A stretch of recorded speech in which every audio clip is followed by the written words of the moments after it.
इस वीडियो में दोस्तों आधुनिक विश्व में विद्यालय शिक्षा यानी कि तीसरे पेपर के दोस्तों प्रत्येक यूनिट में क्या क्या आपको पढ़ना होगा, किन किन मुख्य बिंदुओं को आपको एक बार जरूर से पढ़कर जाना है, सभी को दोस्तों इस वीडियो में डिस्कस करेंगे। तो वीडियो पूरा देखना है और चैनल पर नए हैं तो सब्सक्राइब कर लेना है इसी तरह के और इन्फॉर्मेटिव वीडियोज़ के लिए।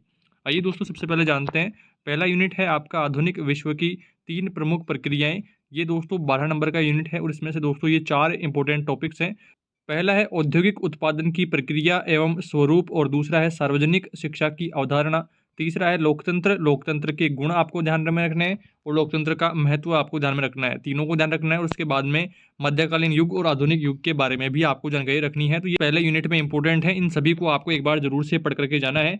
प्लेलिस्ट का लिंक दोस्तों मैं डिस्क्रिप्शन में डाल दूंगा, वहां से आप सारे यूनिट के सारे इंपॉर्टेंट नोट्स को आप देख पाएंगे। और अगर आप पीडीएफ से पढ़ने में कंफर्टेबल रहते हैं तो पीडीएफ का लिंक भी डिस्क्रिप्शन में दिया हुआ है, आसानी से आप पीडीएफ डाउनलोड कर पाएंगे।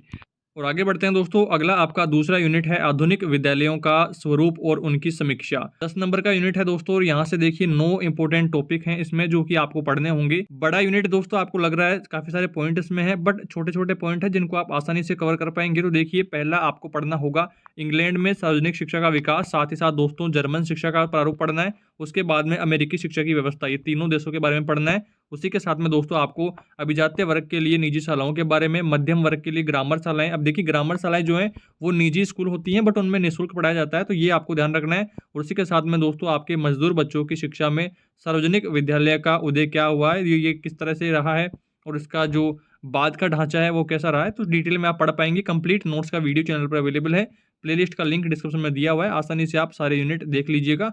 और उसके बाद में दोस्तों आपको यहाँ पर देखिए चर्चशालाओं के बारे में पढ़ना है और धार्मिक शिक्षा के बारे में पढ़ना है। और उसके बाद में आपको बोर्डिंग स्कूल के बारे में पढ़ना है और इलिच की डी स्कूलिंग अवधारणा के बारे में भी आपको पढ़ना है। तो ये दोस्तों सारे आपको पॉइंट्स जो हैं वो इस सेकेंड यूनिट में पढ़ने होंगे, जो कि दोस्तों आपके लिए इंपॉर्टेंट है।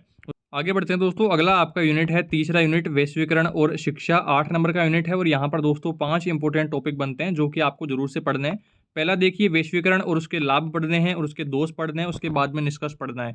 ये टॉपिक आपको पढ़ने के बाद में दोस्तों अधिकांश यूनिट आपका कंप्लीट हो जाएगा। और उसके बाद में दोस्तों आपको ये 4 पॉइंट और पढ़ने हैं। पहला है देखिए वैश्वीकरण की प्रक्रिया का पाठ्यक्रम पर क्या प्रभाव पड़ता है। उसके बाद में आपको वैश्वीकरण से शिक्षक की भूमिका से क्या बदलाव होता है और भारत में वैश्वीकरण से उत्पन्न चुनौतियां क्या क्या रही हैं और वैश्वीकरण का दलितों पर क्या प्रभाव पड़ा है। तो ये सारे पॉइंट्स आपको इस यूनिट में पढ़ने होंगे और आपके 8 नंबर कंप्लीट हो जाएंगे।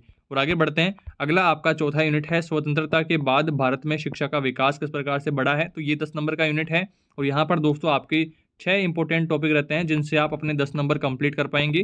तो पहला पॉइंट है संविधान में अनिवार्य शिक्षा का प्रावधान, दूसरा है विश्वविद्यालय शिक्षा आयोग की सिफारिशें, तीसरा है कॉमन स्कूल सिस्टम की विशेषताएं और चौथा पॉइंट है राष्ट्रीय शिक्षा नीति। इसमें देखिए 1968 पढ़ना है, 1986 पढ़ना है। 1968 में आपको कोठारी आयोग भी थोड़ा सा पढ़ना है, ये ध्यान रखना है। उसके बाद में दोस्तों शिक्षा का बोझ किस प्रकार से है, शिक्षा के बोझ से आप क्या समझते हैं, ये प्रश्न भी इंपॉर्टेंट है। और यशपाल समिति के सुझावों की समीक्षा आपको देनी है, ये भी इंपॉर्टेंट है। आगे बढ़ते हैं, अगला आपके देखिए 5वां यूनिट है भारतीय शिक्षा व्यवस्था की उभरती तस्वीर 1992 के बाद। 12 नंबर का यूनिट है दोस्तों और इसके देखिए 8 इंपॉर्टेंट टॉपिक हैं इसमें जिनसे आप अपने 12 नंबर कंप्लीट कर पाएंगे। तो पहला इंपॉर्टेंट टॉपिक है जिला प्राथमिक शिक्षा का कार्यक्रम, और दूसरा है पैरा शिक्षक की संकल्पना, और तीसरा है शिक्षा का मौलिक अधिकार, चौथा है शिक्षा के अधिकार कानून के तहत शिक्षक के स्तर, पांचवा है सर्व शिक्षा अभियान के बारे में पढ़ना है, और छठा पॉइंट आपको योजना निर्माण की प्रक्रिया पढ़नी है, सातवां पॉइंट है विद्यालयी शिक्षा के बढ़ते निजीकरण का प्रभाव, और आठवां है शिक्षा में समुदाय की भूमिका। ये सारे पॉइंट्स दोस्तों आपको देखने में ज़्यादा लग रहे हैं बट आप इनको पढ़ेंगे तो छोटे छोटे पॉइंट हैं, आप आसानी से कंप्लीट कर पाएंगे। कंप्लीट नोट्स का वीडियो चैनल पर अवेलेबल है, डिस्क्रिप्शन में प्लेलिस्ट का लिंक दिया हुआ है, आसानी से आप सारे जो यूनिट हैं वो कवर कर पाएंगे। आगे बढ़ते हैं, अगला आपका देखिए छठा यूनिट है शैक्षणिक नवाचार और पहल से परिचय। 10 नंबर का यूनिट है और इसमें देखिए आपको सबसे पहले आश्रम शालाओं के उदय के बारे में पढ़ना है और उसकी आश्रम शालाओं की वर्तमान स्थिति क्या है वो पढ़ना है। उसके बाद में दोस्तों आपको सेकंड एमवी फाउंडेशन हैदराबाद की बारे में पढ़ना है और उसकी उपलब्धियों के बारे में पढ़ना है। उसके बाद में दोस्तों आपको होशंगाबाद विज्ञान शिक्षण कार्यक्रम यानी कि होवीसी का, ये दोस्तों इसकी शॉर्ट फॉर्म है, तो ये आपको पढ़ना है। और उसके बाद में चौथा आपको ऋषि वैली स्कूल के बारे में पढ़ना है। पांचवा पॉइंट आपको शिक्षा कर्मी परियोजना के बारे में, और दूसरा देखिए दूसरा दशक परियोजना के बारे में आपको पढ़ना है। तो ये सारे पॉइंट्स पढ़ करके आप अपने 10 नंबर इस यूनिट से कंप्लीट कर पाएंगे। आगे बढ़ते हैं, अगला आपका 7वां यूनिट है गुणवत्ता शिक्षा में शैक्षणिक आंकड़ों का महत्व। 8 नंबर का यूनिट है दोस्तों और इसमें थोड़े से गणित के ये टॉपिक्स हैं जिनको आपको जरूर से कवर करना है। आंकड़ों का महत्व पढ़ना है, आंकड़ों के बारे में पढ़ना है, आंकड़े प्राथमिक आंकड़े द्वितीयक आंकड़े वो पढ़ने हैं। उसके बाद में आपको साक्षरता दर पढ़नी है। साक्षरता दर पढ़ने के बाद में आपको साक्षर व्यक्तियों की कुल संख्या बटे कुल जनसंख्या इंटू 100 वाला ये फॉर्मूला भी आपको ध्यान रखना है।